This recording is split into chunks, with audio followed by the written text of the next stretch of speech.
Let's talk about building the right newsletter, the structure for it. I have right now 5 newsletters that I'm running.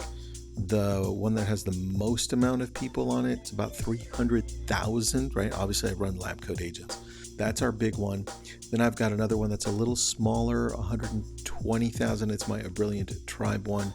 It used to be a little larger. And then from there, we scaled down. My smallest one that I have right now is 3,000. Everyone is opt-in over the last 12 years, of course. I want you to build newsletters because our newsletter for the consumer directly is 80,000 people that have opted in locally to where I live, Los Angeles, Ventura County, or maybe they moved, but they're still in the newsletter that I send out. So I want you to build this because this is how you connect with people. People come back. You can reroute them to socials. You can engage with them deeper because when they get emails and they choose to open them, they are actually fully engaged. Newsletters are probably the secret weapon that you've been missing. Maybe you know you needed it, but let's go through this. I think I've got 8 or 9 steps here for you. Building out the newsletter for 2026 for you. I'm Tristan. This is Your Daily Real Estate. It's a podcast. It's a show. 5 minutes, maybe a little more sometimes, maybe a little less. Today, I want to go over this. If you need this, this is episode 727. Just message me on Instagram. If you're watching it on Instagram, just say 727 and I'll send it over. Well, don't say it. Write it. Type it in, 727, and I'll send this over to you. Number 1, you need a warm opening that feels personal. I do this with my A Brilliant Tribe newsletter, and I do this and it has a 66% open ratio. And then I do this with my real estate prospecting newsletter, which is a little smaller. Not 120,000, it's got 3,000 people in it. And that one has a 70% open ratio. And that gets really personal with a warm opening. Means, hey, I was doing this past week. Hey, I was talking to this person, all real situations. So I have to take time to build that out, right? Number 2, community spotlight. People love to feel rooted in where they live. Highlight something from the community each month. Now, out of the things that I'm telling you, you don't have to do all of them. I would say pick 3. Cycle through 3 of these and then use them. I like the warm connection at the beginning. Hey, I was doing this weekend and I thought of this. Hey, I was doing this week and I thought you could learn from this. But number 2 is community spotlight. What's happening in your community? Like our neighbors love to know what's happening, whether it's an event, like we just had the Christmas lighting last week and it was a big deal. We had a massive, massive turnout. And some people still didn't even know that happened here. So things like that. What's happening in the community? Or spotlight maybe the brand new listing in the area or something that's sold. Which kind of takes me into the next one, market snapshot. Written in plain language. This one does very well for me.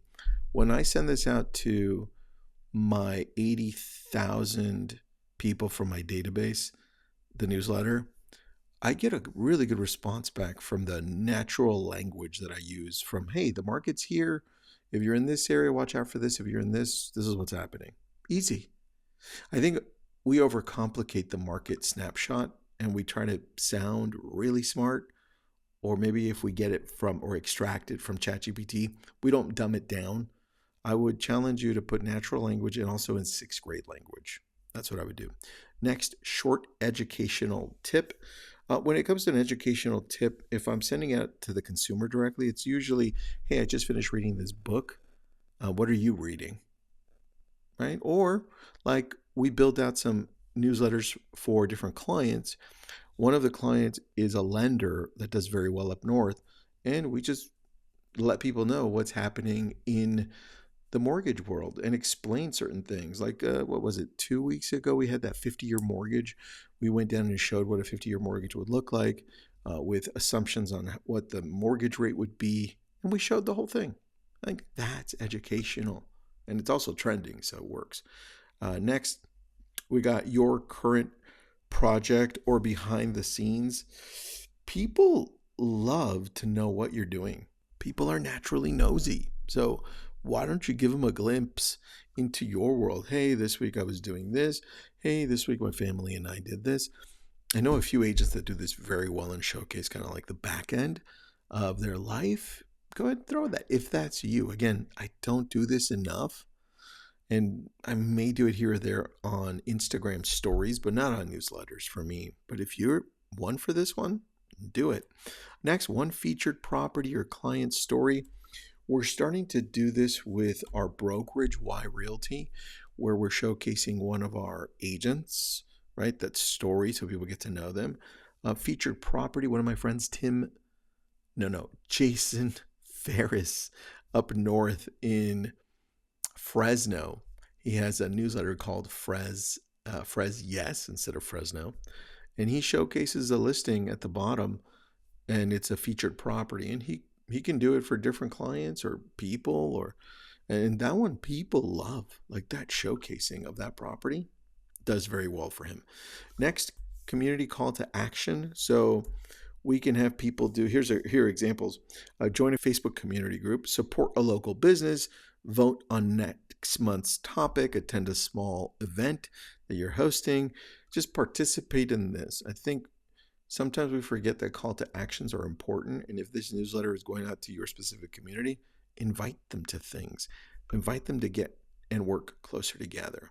Close with sincerity. And I do this very well on almost all of our newsletters. There are some that are just more business oriented, right? But what I mean is thank them for being part of your world. I'm reading this so I don't miss anything.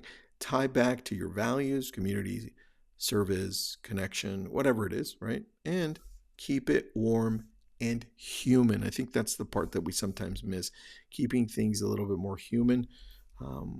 There's a separation in thinking, well, I want to only be business. I want to be less human. I can't be both. Listen, people connect with you when you're just a lot more human, sincere, authentic. Treat me like you know me. Treat me like we're friends. And then educate me at the same time. Anyway, that's the list. This is episode 727. If you need this, I've got these whole things itemized. I should have put numbers on them, but I didn't put numbers on them. But if you need it, message me. Have an awesome day.